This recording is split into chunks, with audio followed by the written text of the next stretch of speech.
Imagine alguém que, tendo por objetivo chegar ao norte, tome o caminho errado e comece a andar em direção ao sul. E ele vai andando, no meio do caminho ele percebe que está demorando para chegar, mas em vez dele reavaliar a rota, ele pensa: deve estar demorando porque eu estou andando muito devagar, deixa eu acelerar o passo. A única coisa que essa pessoa conseguirá com esse esforço redobrado é ficar ainda mais longe do objetivo. Isso acontece muitas vezes na vida das pessoas que acreditam que o fato delas não estarem chegando onde querem é porque elas estão se esforçando pouco e não porque estão se esforçando no sentido errado, e também nas nossas legislações, como o caso da lei que versa sobre a criação de animais silvestres em cativeiro no Brasil, que data de 1967. É quase 60 anos, uma das leis mais restritivas do mundo e que tinha por objetivo evitar o tráfico de animais no Brasil. Pois é, deu tudo errado e a gente sabe que o tráfico de animais nesses anos todos persistiu e cresce a cada ano, porque por maiores que sejam as capacidades de fiscalização do IBAMA, a tentação, o lucro num sistema capitalista é muito maior.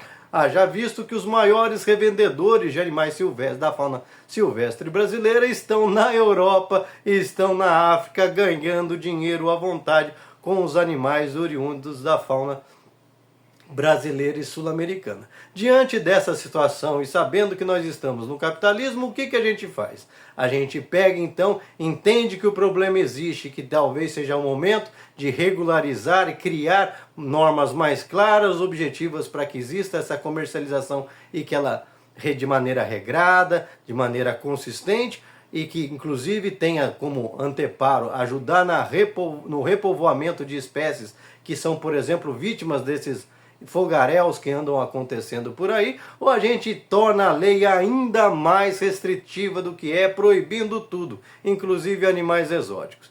Pois é, como no exemplo do começo da nossa conversa, a opção tem sempre sido a de continuar no caminho que não deu certo. Afinal, se você restringe tudo, o desejo das pessoas por terem esses animais vai automaticamente desaparecer? É claro que não. A única coisa que vai acontecer é que, como o risco fica maior, aumenta o preço no mercado negro desses animais. Consequentemente, vai aumentar ainda mais o interesse pelo tráfico de animais. Consequentemente, os animais vão continuar sofrendo, sem ter, inclusive, como anteparo, criadores legalizados que possam, por exemplo, ajudar no repovoamento dessas espécies ameaçadas de extinção por conta de vários problemas climáticos, invasão das cidades sobre as florestas, enfim. É uma série de situações que todos nós sabemos muito bem. Portanto, gente, quando a gente vê ideias que aparentemente são bem intencionadas, como o projeto de lei 4705 de 2020 do Ricardo Izar, que está sendo aí encabeçado pelo relator Newton Tato, no Congresso, que visa proibir total, como se ele fosse o maior defensor dos animais, pois é, parece uma coisa muito boa, mas na prática vai descambar para mais do problema que nós já não conseguimos evitar. Ou seja, a gente poderia estar trabalhando, inclusive com um viés desses animais servirem como mais um atrativo dentro do espectro de comercialização do Brasil, de maneira regrada, respeitosa, respeitando a dignidade dos animais, garantindo que os animais que estão na floresta vão poder continuar na floresta, porque tem criadores responsáveis, criando animais para atender a demanda que o mercado exige desses animais, inclusive a preços muito mais acessíveis, tornando, por exemplo, o tráfico de animais desinteressante. A gente está indo exatamente na contramão. Para quê? Para dar luz aos xiitas que usam a causa animal para se autopromoverem e ganharem seus votinhos e continuarem lá no Congresso sem fazer lá grandes coisas, sem tomar o lado do povo, porque as pessoas normalmente que votam nos políticos da causa animal não costumam olhar muito o que eles entregam nos seus mandatos. Em geral, mandatos conservadores que falam amém para tudo que os governos mandam. Lembrando, inclusive, que na maioria dos casos, em 99,9% dos casos, essa gente não está legislando sobre fauna, flora, enfim, sobre nada relativo à nossa natureza. Portanto, assim como no exemplo dado no começo, dobrar a aposta da lei de 67, que já é muito restritiva, só vai na prática incentivar ainda mais o tráfico de animais, porque se o IBAMA não deu conta, mesmo com as novas tecnologias, de impedir o tráfico de animais nesses quase 60 anos, com uma lei que ainda abre algumas exceções, você imagina então na hora que fecharem todas as portas,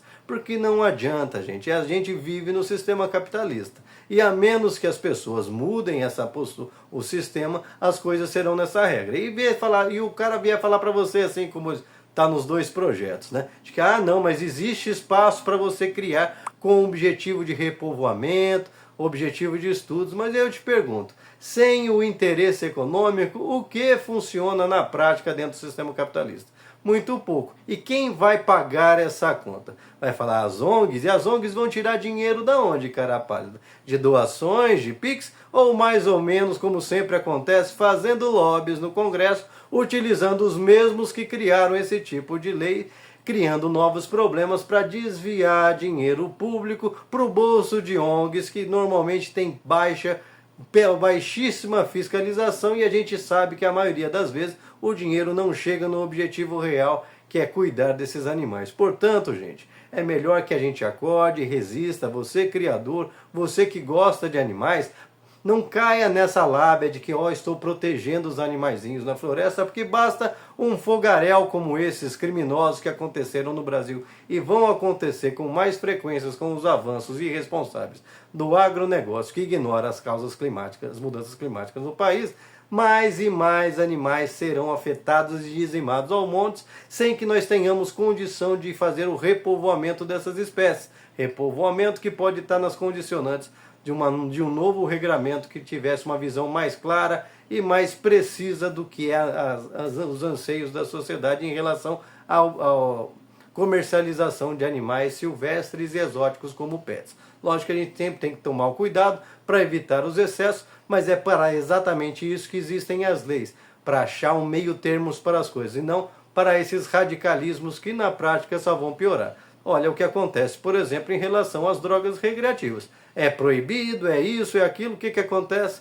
Facilita a vida do traficante, que pode vender aí sua droga pelo preço que quer, porque sempre vai ter demanda de gente para comprar. A mesma coisa em relação aos animais. Não adianta restringir as leis se você sabe que você não tem competência para impedir o tráfico de animais. Portanto, a melhor maneira de impedir o tráfico de animais é criar condições de que ele se torne economicamente inviável. E como isso acontece? Quando você tem criadores, um número considerável de criadores licenciados e fiscalizados e que vão conseguir oferecer esses espécimes que estavam sendo comprados de maneira ilegal, de maneira legalizada e por um preço acessível para quem o deseja ter em casa.